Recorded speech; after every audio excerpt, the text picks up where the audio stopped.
ये पौड़ी का कलजीखाल ब्लॉक है। और आपने कुछ समय पहले मोती बाग नाम से एक लघु फिल्म देखी होगी जो ऑस्कर के लिए नामित हुई थी।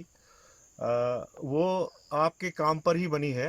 आप विद्यादत्त शर्मा जी हैं, करीब 84 वर्ष की उनकी उम्र हो गई है। और यहाँ पे खेती बाड़ी, बाग बगीचा और जल संरक्षण का जो उन्होंने मॉडल यहाँ पे बनाया हुआ है उसके बारे में उनसे थोड़ा सा बातचीत करेंगे। ताऊ जी नमस्कार। नमस्ते। ताऊ जी, थोड़ा सा आप नई पीढ़ी को गाइड करिए कि जो आपने यहाँ पे पूरा एक खेती बाड़ी, बाग बगीचा, सारी चीज़ यहाँ पे विकसित की है और एक तरह से आत्मनिर्भर पूरी तरीके से पूरा सिस्टम है आपका। तो मैं शुरुआत यहाँ से करना चाहूँगा कि मुझे ये दिखाई दे रहा है कि जो आपका बगीचा है उसके टॉप में आपने ये सुखदेई जलाशय बनाया हुआ है। तो यहाँ से आप शुरू करिए कि 1976 में जब ये सुखदेई जलाशय बना उसके बाद किस तरह से यहाँ पे काम शुरू हुआ। ऐसा है कि सन 1965 में मैंने सर्विस से, सरकारी सेवा से रिजाइन कर दिया और उसके बाद आत्मनिर्भरता के लिए यहाँ पहाड़ों में अपने संसाधनों से अपनी मातृभूमि में उसमें तलाश करने लगा। उसकी मेरे यहाँ चक के रूप में थोड़ी सी ज़मीन उपलब्ध थी, तो मैंने यही स्थान अपने लिए निश्चित किया। कितनी जमीन होगी करीब आपके ये यहाँ पे? करीब 1 हेक्टेयर लगभग होगी। अच्छा। तो इसमें फलोद्यान से शुरुआत की, लेकिन फलोद्यान में ये है कि फल तो कम से कम 5-10 साल से बाद प्रतिफल देने लगेंगे। तो तत्काल लाभ के लिए ज़रूरी था कि सब्जी उत्पादन हो। सब्जी उत्पादन के लिए हमारे पास यहाँ ऊंची, चूँकि हम 5000 फीट की ऊंचाई पर हैं, यहाँ कोई जल स्रोत उपलब्ध नहीं था। तो हमारा जो पेयजल यहाँ पर थोड़ा सा स्रोत है, वो जब से हम 53 साल में यहाँ हो गए तो 3 साल तो पूरी तरह सूख गया। गर्मी में बहुत दूर दूर से हमें पेयजल की आपूर्ति करनी पड़ी। तो यहाँ हम इस ऊंचाई पर है कि यहाँ अगर सब्जी उत्पादन जैसे बैंगन है, मिर्च है, टमाटर है, उसको मानसूनी बारिश शुरू होने के बाद लगाएंगे तो वो फलत कम देगी, क्योंकि यहाँ ठंडा स्थान है। फिर अगले साल वो पाला पड़ेगा तो वो नष्ट हो जाती है। बहुवर्षीय फसलें भी जैसे घाटी में होती है, बैंगन मिर्च कई साल तक चलती है, सो यहाँ नहीं होती। तो ये बहुत ज़रूरी था कि मार्च अप्रैल में हम पौध का रोपण कर दें, तब हमें पूरा लाभ दे सकेगी। तो उसके लिए विकल्प दूसरा कोई था नहीं। तो हमने यही सोचा कि वर्षा जल पर आधारित सन 76 में यह आवश्यकता महसूस हुई कि जल की आवश्यकता, एक एक बूंद की आवश्यकता है, तो कहाँ से उपलब्ध हो। तो यही एक विकल्प था कि वर्षा जल को हम एकत्र करें। तो तब हमने ये बगीचे के ऊपर साइड में यहाँ खुदाई की, 15 फीट इस साइड में, 20 फीट उधर गहरी गहरी खाई खोदी, एक 15 बाई 12 और 15 गहरा। ये भी तालाब बना है, सुखदेई जलाशय। तो ये जो सुखदेई थी ये माँ जी हमारी, आपकी माँ जी का असल नाम में है? ये जो हमने जो काम शुरू किया तो पितरों का आशीर्वाद हमारे साथ में है। और तो पिताजी का नाम हमारे मोतीराम जी के नाम पर तो मोती बाग हमने इसका नामकरण सन 70 में कर दिया था। जी जी जी। अब ये जलाशय जो बनाए तो हमने सोचा है कि ये माँ जी भी इसमें स्थापित रहें और अनंत काल तक के लिए। तो ये माँ जी के नाम पर इसका नामकरण उसके बाद सन 76 में सुखदेव जलाशय के नाम पर इसको नाम दिया। और तब से हम आत्मनिर्भर हैं जल के मामले में। और अनुधन सारा जो इसी की देन है सब हमको, कि जो जलीय आवश्यकता सारी पूर्ति हो रही है तब से।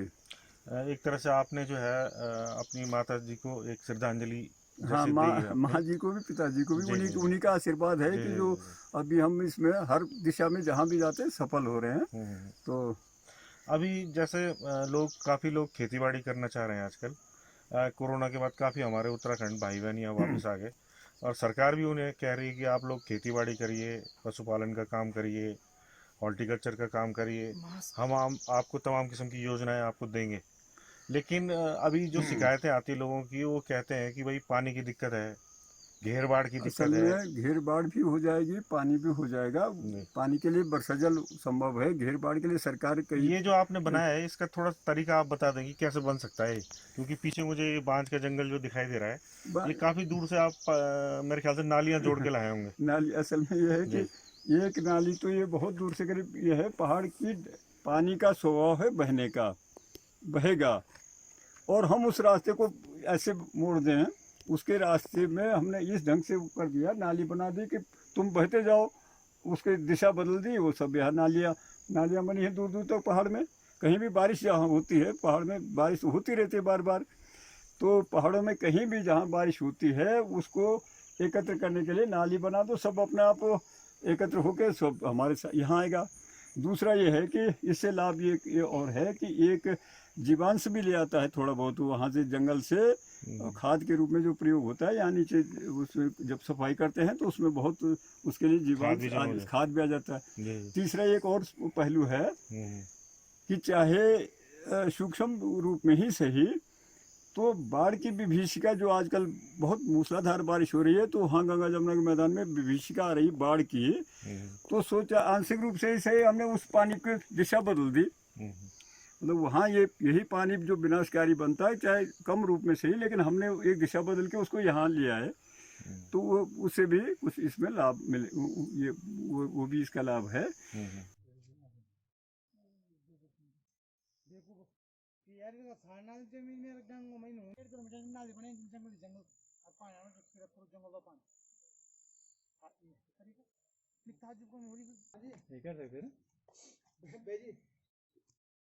उधर नाली है इसमें।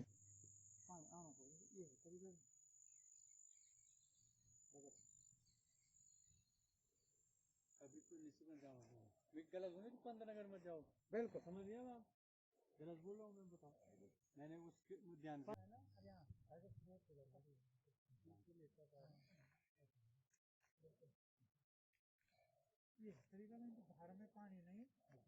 ₹4 ભગવાન છે ને રૂપિયા ભગવાન ધારમાં ખાઈ પણ છે તો થોડો બોલી नहीं एक कल्पना क्या जो और 40 फीट जो एक बाहर निकली जो नल तेरे सतह पर। अच्छा फिर एक और बात है कि कभी अनजाने के बच्चल खोल दिया टूटी, खोल दिया क्या कर सारा जल खत्म हो जाल, एक ऊंट को थैले जे पर ये जो 1.5 फीट इंच बटे नल फिट हुई थे जी, ये नल से सतह से नहीं हुई थे।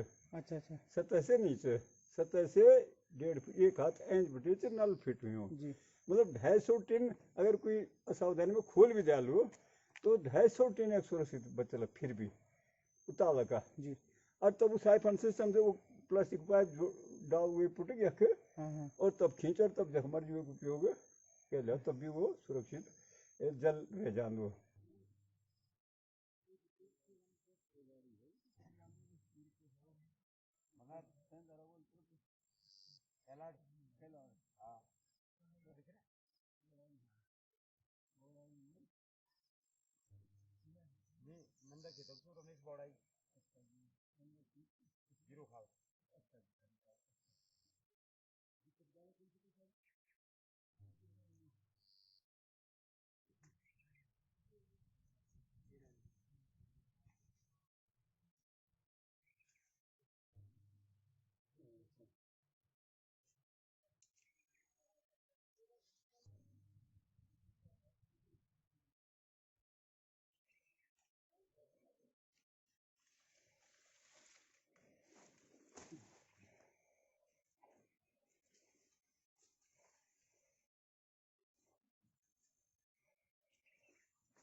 हल्लू के खंबे ठहरे झुंड और मैं सुनिए आप, हाँ मैं फट से वाका जी, और थैले लेके और उन्हें पकड़ी थी ब्याले बस आए थे ये बोल दादाजी पकड़ो, बोल पकड़ो पकड़ो इनको मार होते हैं पकड़ो। बड़ा जी आपने आज विद्यादत्त शर्मा जी का ये बगीचा देखा पूरा यहाँ पे, क्या मैसेज देना चाह रहे हैं आप युवा पीढ़ी को? मैं तो यहाँ पे आपके दर्शन करने के दर्शन करने का बहुत इच्छुक था शर्मा जी का, और मेरा सौभाग्य है कि आज मुझे यहाँ पे उनके दर्शन करने का मौका मिला, और यहाँ पे आके तो मैं बड़ा गदगद हो गया। और मैं अपने जो युवा हैं, जो हमारे सरकारी कर्मचारी हैं, उन लोगों को यहाँ पे आके एक सीखना चाहिए कि कैसे करके हम खेती को आगे बढ़ावा दे सकते हैं।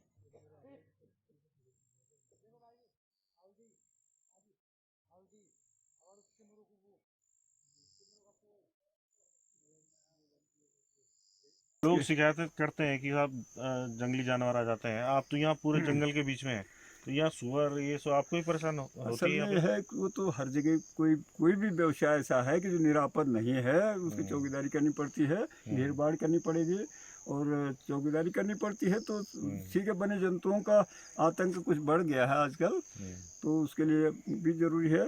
लेकिन एक समस्या और है कि आजकल मैं देख रहा हूँ ना, परसों यहाँ ब्लॉक में बुलाए थे सभी युवक, जितने हमारे यहाँ खूब चहल पहल हो गई है इलाके में, युवक काफ़ी घर आ गए हैं, तो उनको ब्लॉक में यहाँ कल जिखाल बुलाया गया था। तो एक लड़के से मैंने पूछा कि क्या योजना है, तो वो कह रहे थे कि ज़्यादा से ज़्यादा बकरी पालन के लिए लोग इच्छुक हैं। लेकिन मेरा ये मानना है कि जब तक किसी युवक को आधार, घेर बाड़ हो जाएगी, पानी आ जाएगा, बिजली आ जाएगी, लेकिन आएगी कहाँ? छितरी जोत में संभव नहीं है। कितना भी पैसा सरकार बर्बाद कर ले, बर्बाद होगा सीधा। जब तक उसको आधार नहीं मिलेगा, वो कोई भी उद्योग करना चाहता। आजकल मशीनीकरण का युग है, तो आदमी बैल नहीं चाहता, पावर टिलर से काम करना चाहता है। तो छितरी जोत में ये सब संभव नहीं है जब तक उसको भूमि, उसको, अब ये मैं नहीं कहता कि मेरा फार्मूला बनाया हुआ शर्मा फार्मूला चकबंदी का, जो मैंने सन 17 में गवर्नर को दिया है डीएम के थ्रू, रिसीविंग मेरे पास सुरक्षित है, और वो दिया है कि संभव है, संभव है, संभव है। क्या है उस फार्मूले में? ये यहाँ की परिस्थितियों में कैसे हम रिकॉर्ड के आधार पर कैसे चकबंदी कर सकते हैं, भौगोलिक परिस्थिति के अनुसार, ये सब उसमें दिया हुआ है। पूरा एक रोड मैप दिया हुआ है सरकार को, उसमें संशोधन हो सकता है जो कमी बेसी समझे, लेकिन यूपी पैटर्न पर संभव नहीं है। अच्छा, पहला ये है कि ये भी एक रास्ता है, या भूमि एक्वायर कर दो, जो सारी जमीन कैसे बंजर पड़ी हुई है, गांव के गांव खेत सब बंजर पड़ गए, कोई बम्बई अमेरिका वाले तो आएगा नहीं यहाँ, तो उसकी भूमि को सरकार एक्वायर कर दे, लेकिन जरूरतमंद को किसी भी रूप में, जब तक पहली और अंतिम आवश्यकता यही है कि उद्यमी को आधार उपलब्ध कराएं। अब कैसे कराएं, ये विकल्प ढूंढ लो। तो मेरा तो विकल्प यही है कि पहले तो भूमि एक्वायर कर दो, जरूरतमंद को दे दो, जिसकी जो आबाद नहीं करना चाहता जमीन को, लेकिन छितरी जोत से गढ़वाल का भला होने को नहीं है। अब सारे गांव हमारे ये बंजर पड़ गए लोगों के, जितने भी हैं यहाँ देख रहा हूँ मैं अगल बगल पड़ोस में, कोई काम करना नहीं चाहता। एक तो मनरेगा की मजदूरी और बीपीएल बना दो, अंत्योदय बना दो, यही लक्ष्य है, बाकी कुछ है नहीं। तो यह है कि उद्यमी को जब तक आधार नहीं दिया जाएगा, वो उसके जैसे पानी कितने भी होगा, वो उसका कहीं उपयोग नहीं होगा, और रुपया सारा बर्बाद जाएगा, और युवक भी दिग्भ्रांति होके भटकते रहेंगे, कुछ नहीं होगा। जमीन पहले जरूर आवश्यकता है, उसको कहीं पर भूमि उपलब्ध कराई जाए। अभी कई लोग मैंने देखा कि इधर कोट की तरफ मैं गया था, हाँ जी, तो वहाँ कठूड़ गांव में, जो कठूड़ गांव के बाहर रह रहे लोग, तो उन्होंने अपने बंजर खेत जो है वहाँ के नवयुवकों को निःशुल्क दे दिए हैं। करीब 50 नाली में वो खेती कर रहे हैं। तो जब तक चकबंदी का जो है फॉर्मूला लागू नहीं होता, तब तक ऐसे करें युवक।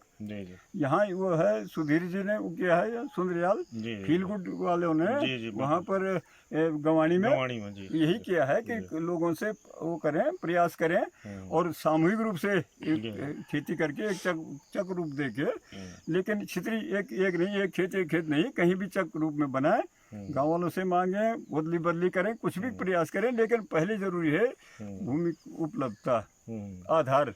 अच्छा ताऊ जी, एक चीज मैं आपसे पूछना चाह रहा था कि मैंने कई जगह देखा कि लोग धीरे धीरे जो ये पारंपरिक खेती है, इसके अलावा जो औषधीय वनस्पतियां हैं, चाहे गिलोय की काफी मांग बढ़ी है कोरोना के बाद, एलोवेरा की काफी डिमांड रहती है, अश्वगंधा की काफी डिमांड रहती है, तो क्या इस खेती को पैटर्न चेंज किया जा सकता है? संभव। ये सामने ये जो पौधे, ये औषधीय ये जो है, ये ये सब ये टिमरू है, ये औषधीय पौधा, ये और एक पौधा आप देख रहे हैं यहाँ पर नीचे खेत में सामने, ये है भारत का टिमरू, भारत का। इसमें क्या होता है कि कोई अगर हम इसके बीज कहीं से पौधा लाएंगे, उसको रोपित करेंगे, तो आधे नर होते हैं, आधे मादा होते हैं, सब फल देने वाले नहीं होते हैं। तो हमने पाला, किसी को नर हो गया तो क्या फायदा, तो नेपाल से एक पौधा मंगाया है। पिछले वर्ष से हमारा जो यहाँ नेपाली रहता था, वो नेपाल से लाया है ये पौधा। ये टिमरू दिख रहे हैं आप, ये अच्छा, ये वाला ये टिमरू का पौधा, अच्छा, ये नेपाल का है, ये लाया हुआ। तो इसमें ये होगा कि इसकी गुणवत्ता भी अलग होगी, इससे थोड़ा कलर भी ठीक होगा और उसमें नर की उस समस्या नहीं है। जो होंगे सब मादा ही होंगे, सब फल ही दिनों होंगे इन्हीं के वो सब। तो आप ये देख सकते हैं कि ये देख पीछे रहे जो हैं है हल्दी, यहाँ पे आप देख रखे हैं हल्दी लगा ये यहाँ आपके जो है सिट्रस पेड़ है, तेज केला पत्ता यहाँ है, लगा हुआ है, तेज पत्ता लगा तेज हुआ है। पत्ता है, गुलाब है, ये जी। सब भी कर रहे हैं प्रयास से बने जंतुओं से जो सुरक्षित हो। अब जैसे हल्दी है, मेहनत करना चाहे को तो हल्दी तो सुरक्षित है, जी उसे को लेकिन करना नहीं चाहते, वो बहाना है सिर्फ। जी आदमी सर्वशक्ति से जी असल में पक्की कोण में सुहियों रगड़े आटी, पक्की कोण में सुहियों रगड़े आटी, पक्की कोण में पक्की जानो सो कोणी हुन थे ना हाँ, पहले, कौड़ी पहले। तब पक्की कोण में सुहियों रगड़े आटी, जे जब गाणु ने रसे जानो पुराण, जे थे भी जब गाणु जो ने रसे जानो पुराण। कगे वीर माधो सिंह भंडारी को लाद, कगे वीर माधो सिंह भंडारी को लाद, अरे वीर बाला तिलु रो तेलेरु कफू चौहान, अरे सुमन और गढ़वाली जी को स्वाभिमान, जख दिखेना बीपीएल के अंत्योदय परिवार, जख दिखेना बीपीएल के अंत्योदय परिवार, कि मनरेगा का मजदूर, कि रहेगी ठेकेदार, बाकी तो खाली लगनों में सरे गढ़वाल, बाकी तो खाली लगनों सरे गढ़वाल। तो जी धन्यवाद ताऊ जी आपका, बहुत अच्छी जानकारी आपने दी। और मैं जो उत्तराखंड के हमारे नवयुवक हैं जो खेती-बाड़ी करना चाह रहे हैं, हॉर्टिकल्चर का काम करना चाह रहे हैं, पशुपालन का काम करना चाह रहे हैं, वो कलजी खाल के इस इलाके में आके जो हमारे आदरणीय धन्यवाद, यहाँ धन्यवाद। पे विद्याधर शर्मा जी हैं, 84 वर्ष की उम्र में भी जो इतनी मेहनत से यहाँ पे काम कर रहे हैं, उनसे आप यहाँ पे आके उनसे कुछ न कुछ सबक सीख सकते हैं। और आप देख सकते हैं कि ये जो मेहनत वो ज़मीन में कर रहे हैं, उसी वजह से 84 वर्ष की उम्र में भी इतने स्वस्थ हैं वो। जागो उत्तराखंड के लिए कलजी खाल, पौड़ी गढ़वाल से आशुतोष नेगी की रिपोर्ट।